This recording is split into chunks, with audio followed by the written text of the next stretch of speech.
We literally had just had our 30th anniversary, and it was a couple of days before, and she woke up in the night and we thought maybe it was appendicitis. Steve Hansen's wife, Diane, was diagnosed with ovarian cancer in 2015. The cancer spread multiple times over the next several years, prompting her to make the hard decision to end treatment. She eventually got tired of being, sick from chemo, sick from medicines. The Hansens spent the next year traveling and making memories together. But as Diane's health continued to decline, hospice care became part of the conversation. There was a real negative connotation in her mind of having hospice, but in fact the opposite was true. She didn't want to call hospice because she was under the impression that with hospice, once they came, that was it, you were dying. Tricia Kluge, a Northern Light home care and hospice social worker, helped correct that misconception. A lot of people feel like when hospice comes in, that means I'm going to die quicker.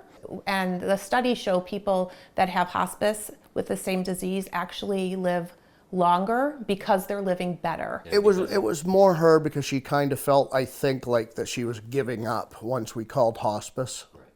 But the truth of it was, I think they actually bought us more time. But with hospice, we had an advocate that could actually call a doctor right away and say, I'm here, this is what I'm seeing, this is what the patient's dealing with. And that got handled. It didn't become a days-long process. It became a today or tomorrow process. Kluge says hospice care is multifaceted, taking into account all aspects of a patient's health. Hospice is more than just physical care. It's emotional care, it's compassionate care, it's spiritual care, it's looking at you holistically.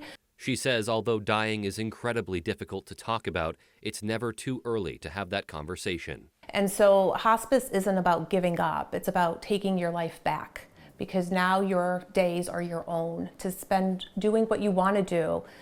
Going out for a ride, getting ice cream with your grandchildren, going to see a play, going on a vacation. The one thing I would say to anybody, and I've said to people, is don't wait until you're literally in the worst of it.